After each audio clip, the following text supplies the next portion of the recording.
At the beginning of the 20th century, 3% of Americans got cancer.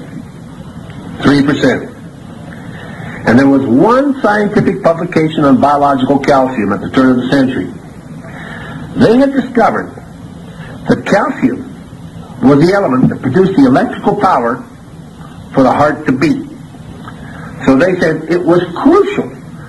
They said biological calcium or dietary calcium must be crucial to the human health. And that was right at the turn of the century.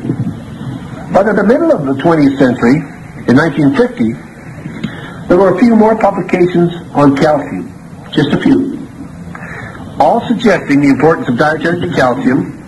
And cancer at that time struck 20% of Americans got cancer in 1950. The dietary maximum for calcium was set by the men of wisdom. They called it recommended daily allowance, or RDAs. In the 1950, they said 650 milligrams of calcium per day, anything more to be toxic. Whoa. By 1972, the year that President Nixon declared war on cancer, cancer had risen to 27% of Americans. And more scientific research was suggesting the importance of dietary calcium. So the maximum, the recommended daily allowance, was upped from 650 to 800 milligrams a day, with the warning, anything more to be toxic. By 1982, 30% of Americans were getting cancer. And dietary calcium was raised to 1,000 milligrams a day because it was becoming quite popular. My gosh, calcium has something to do with human health. By 1999, 38% of Americans get cancer. And in 1998, the year previous, there were 19,700 scientific publications on calcium. That meant 20,000 scientists were studying calcium. The result is, you turn on your TV set, you see calcium added, calcium fortified. You can't go a week without hearing about calcium now. And just a few years back, nobody even knew what calcium was. They responded by raising the recommended daily allowance. It is now 1,500 milligrams a day, with a precaution, anything more to be toxic. Of course, we're all rooting for 2,000 by the year 2000, even though anything more to be toxic. Do you know that by the year 2020, 50% of Americans will get cancer? And before the end of the next century, 100% will get cancer.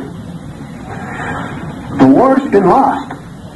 We have a disease called Alzheimer's that did not exist 60 years ago, and now almost 5 million Americans have Alzheimer's, a disease that didn't exist. In the past 20 years, diabetes has gone up 400%. Name me a disease that we're winning the war. Can't be done. We're not winning any war on any disease, apparently. Now, why we're talking about calcium is quite simple. I ask you to ask yourself, what am I? Okay? And if you look in the mirror and say, what am I chemically? I know all of you will say, water. And the young ones will say, well, that's H2O. They like to use letters. H2O. Anybody hear of H2O? What's that? Hydrogen and oxygen. You're 78% hydrogen and oxygen. Now, if you add the gas nitrogen and carbon in the form of CO2 and methane, you are actually 96% gas. The 4% that's left over regulates your whole body. That's who you are, is what's left over. And what's left over, almost half of it's calcium. Calcium not only provides the electrical power for your heartbeat, calcium is crucial in DNA replication. The DNA is a double helix strand that is your blueprint to stay young, your blueprint for body repair. And DNA only works if it's laying in a cloud of calcium. So you can't even get better unless you have calcium in your system. The little calcium ion is so tough that it latches on to 7 nutrients and 1 water outside every cell and pulls it in the nutrient channel and feeds the cell. Detaches, goes back, gets 7 more, 1 water, pulls it in the cell. It feeds you. But the most important thing that calcium does is it douses acid. Water douses a flame. Calcium douses acid. And that's important because acid drives out oxygen. So the more calcium you have, the more oxygen you have. And we're critters of oxygen. So if you want to be healthy with oxygen, you have to have a lot of calcium in your system. So calcium is so important. There are literally hundreds of biological functions, and in the book, The Calcium Factor, we talk about them. So you can learn all about the hundreds of reasons why calcium is important. So calcium is crucial to your life.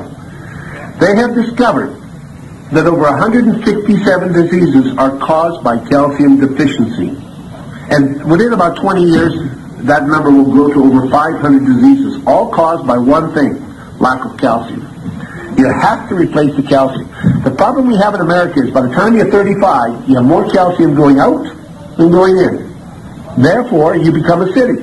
You have no oxygen. And you start getting all these diseases. And it keeps going up, up, and up. Now, in 1982, I met a man called Dr. Carl Reich. I was a chemist, and I met a man called Dr. Carl Reich. And Carl Reich, when he was a child, he remembers because his dad was so rich that they had steak and eggs for breakfast.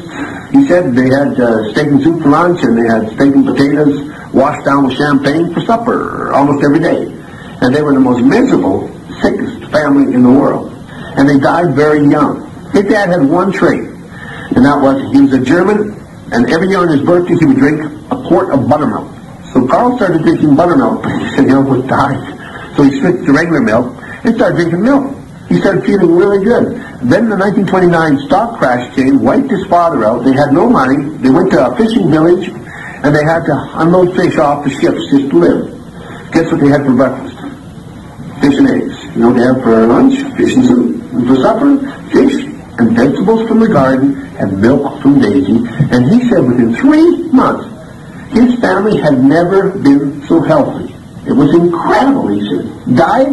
He said, apparently, Grandma was right. You are what you eat, and you are what you don't eat. So when he became a doctor in 1952, he decided to ask all his patients the simple question. Do you drink milk? If your answer was yes, he said, I am going to put you in category 1. If your answer was no, he would ask you the second question. If you don't drink milk, do you like it? Or do you hate it? What's the deal? And some people would say, well, I drink the odd glass, I don't mind it. Oh, you're category 2. And he said, I don't drink it, I don't like it, you know. It gives me phlegm, I have allergies, or I'm lactose intolerant. Then he said, you're category 3. By the time he had 2,000 patients, guess what happened?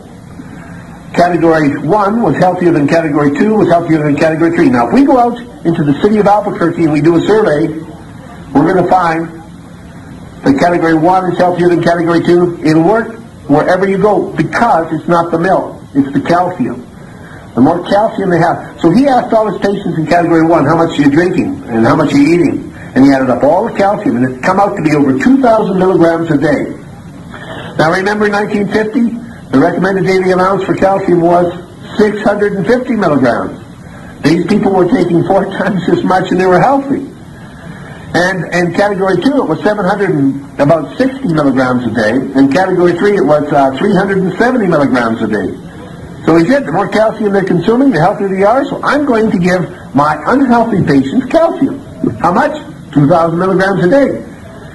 He said, Bob, within a week, I had 2,000 constipated patients. But he says, we all knew that if you're constipated, you take milk of magnesia, which is magnesium. So to the regimen, he added about 600 milligrams of magnesium. And then he said, you do not give minerals without vitamins. And the vitamin for calcium is vitamin D. Now, your intestine is lined with what we call VDR receptors, vitamin D receptors. And if they're full with 5,000 international units, which is a tenth of a milligram, which is 12